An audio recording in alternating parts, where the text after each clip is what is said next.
Le gynécologue au secret. Une consultation inquiétante. Claire était une jeune graphiste de 28 ans, vive et indépendante, qui vivait seule dans un petit appartement au cœur de Saint-Laurent.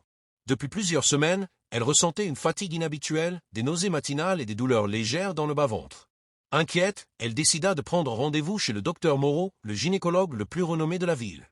Le cabinet du docteur Moreau se trouvait dans une vieille bâtisse en pierre, à l'atmosphère à la fois chaleureuse et mystérieuse. En franchissant la porte, Claire sentit une légère appréhension mêlée à la confiance.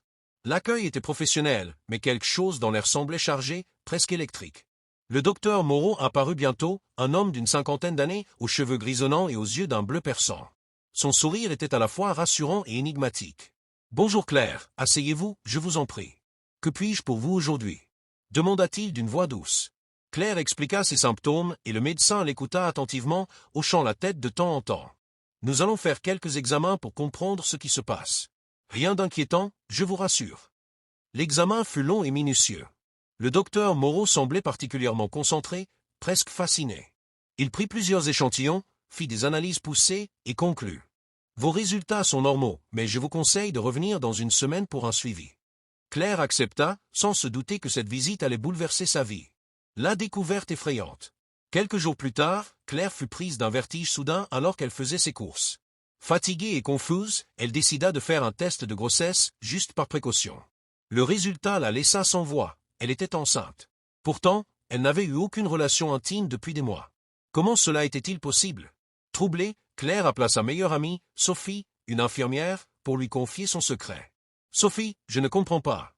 Je suis enceinte, mais je n'ai pas eu de rapport. C'est impossible. » Sophie fronça les sourcils, inquiète. « Tu devrais en parler au docteur Moreau ou peut-être consulter un autre médecin. » Mais Claire sentait que quelque chose clochait. Les confidences troublantes. Quelques jours plus tard, lors d'un café, Sophie confia à Claire une information inquiétante. « Tu sais, plusieurs patientes du docteur Moreau ont eu des expériences bizarres.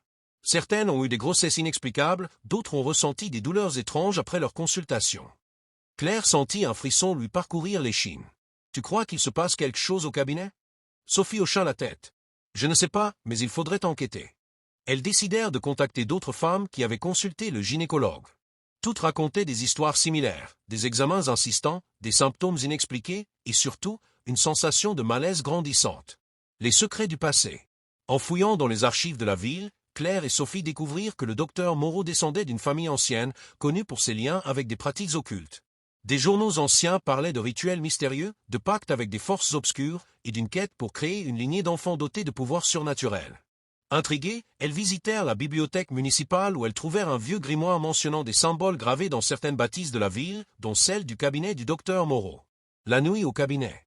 Déterminée à découvrir la vérité, Claire décida de retourner au cabinet la nuit, armée d'une lampe torche et de son téléphone.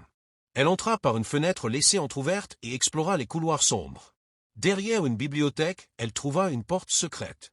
En l'ouvrant, elle découvrit une pièce cachée, remplie de dossiers, de fioles contenant des substances étranges, et surtout, un autel couvert de symboles occultes.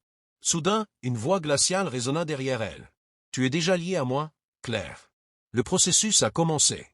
Le docteur Moreau apparut, un sourire cruel aux lèvres. « Tu ne peux plus reculer. Tu portes en toi l'avenir de notre lignée. » La fuite. Pris de panique, Claire tenta de s'enfuir, mais le docteur Moreau la rattrapa. Un combat s'ensuivit, mêlant force physique et paroles menaçantes. Finalement, Claire réussit à s'échapper, courant dans les rues désertes jusqu'à chez Sophie. Essoufflée, elle raconta tout. Il faut prévenir la police, montrer ses preuves. Mais quand il revint au cabinet le lendemain, le docteur Moreau avait disparu, laissant derrière lui un silence lourd de menaces. La lutte commence. Claire, Sophie et les autres femmes décidèrent de s'unir pour combattre ce mal invisible. Elles créèrent un groupe de soutien, partageant leurs expériences et recueillant des témoignages. Malgré la peur, Claire sentit une force nouvelle grandir en elle. Elle savait que son enfant était spécial et qu'elle devait le protéger coûte que coûte. Depuis la fuite du docteur Moreau, Claire ne dormait plus. Chaque nuit, elle avait des rêves étranges, des visions d'enfants aux yeux brillants, des symboles mystérieux et une voix douce qui l'appelait. Elle sentait que quelque chose grandissait en elle, quelque chose d'incontrôlable. Sophie, toujours à ses côtés, l'aidait à garder les pieds sur terre. Ensemble, elles enquêtaient sur les origines occultes de la famille Moreau, découvrant que plusieurs disparitions inexpliquées avaient eu lieu dans la région, toujours liées à des rituels anciens. Une aide inattendue. Un soir, alors qu'elles examinaient des documents dans la bibliothèque, elles furent approchées par un homme mystérieux, Alexandre, un historien spécialisé dans les sociétés secrètes. « Je sais ce que vous cherchez, dit-il d'une voix calme. Et je peux vous aider. Mais vous devez me faire confiance. » Alexandre leur expliqua que le docteur Moreau appartenait à une confrérie secrète, les Veilleurs de l'Ombre, qui cherchait à manipuler la génétique humaine pour créer une nouvelle ère. Le rituel final. Avec l'aide d'Alexandre, Claire et Sophie découvrirent que le docteur Moreau préparait un rituel final destiné à achever son œuvre en utilisant le bébé que portait Claire. Le rituel devait avoir lieu lors de la prochaine pleine lune, dans une ancienne chapelle abandonnée à la périphérie de la ville. La confrontation.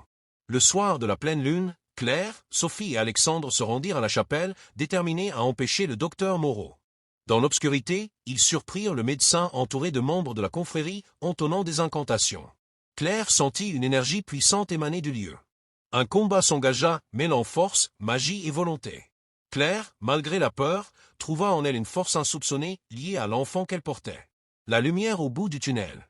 Grâce à leur courage et à l'aide d'Alexandre, ils réussirent à interrompre le rituel.